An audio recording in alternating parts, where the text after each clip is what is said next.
Welcome back, Goblin Chefs. So we have a whole video on the controversy around Elrond, around the unlock requirements, minimum gear, testing, all that stuff that's coming out later today. So make sure to come back to the channel at, call it 2 p.m. Pacific Standard Time to see that.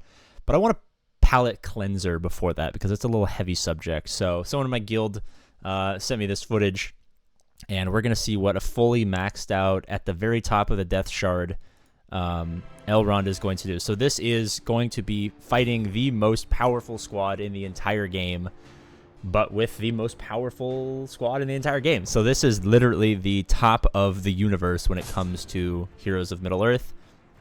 It seems to be right now that you can't really substitute out the powerful pay-to-win characters like Halbarad and the Brute, even with Elrond out. Kind of like Galaxy of Heroes, there's going to be, the metas are going to be very plug and play at the beginning. There is synergy with the full squad, and I think the full squad synergy is going to be good for raids, where the rest of the characters are going to go with other squads to like push out your roster. But when it comes to arena, I wouldn't focus the full Elrond squad up to max. I would say maybe Elrond and Elodin come up quite a bit. Arwen has some viability with cleanses, as well as dispels, which could be helpful in arena. But pay to win players who are, literally the greatest accounts in the entire world. Like this is the top fight that exists in this entire game. There is none stronger.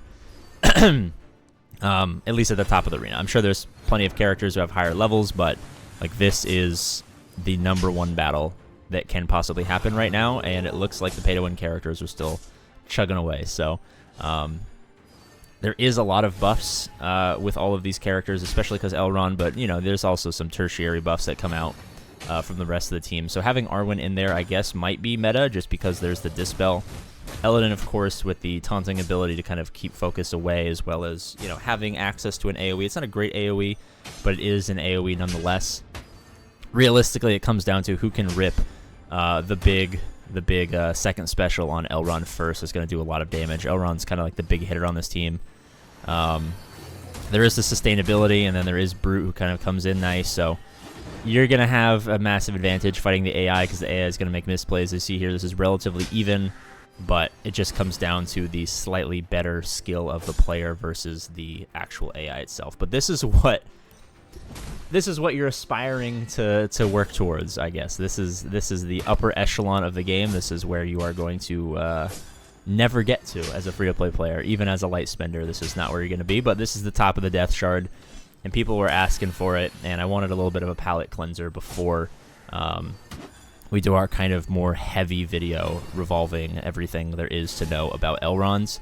I'm going to give it some time to kind of marinate, kind of settle, and just, nice little fun thing. Plus, Arnold's streaming right now, so if I upload a video, no one's going to watch it. So I kind of gotta wait for his stream to end. That's just the way it's got to be, guys. I gotta wait a couple hours for Arnold's stream to end so I can actually get views on my big video. It's the price you pay being a small YouTuber. But if you want to help me get to the point where I'm the big man, I become the APT 101, make sure to subscribe. We're trying to get, I don't even know how many subscribers do we have right now. We're at 27,000, I think. Are we trying to get 28, or are we already at 28? We're trying to get 29. I don't even know. I'm so amazing. We're at 27.5. We've gained 6 subscribers in the last week, so let's see if we can bump those numbers up and try to get up towards 28,000. There we go. The most powerful battle that has ever taken place to date in Heroes of Middle-earth. Elrond's looking pretty nice. 2 p.m. Pacific Standard Time, 5 p.m. Eastern Standard Time. I don't know what that is internationally.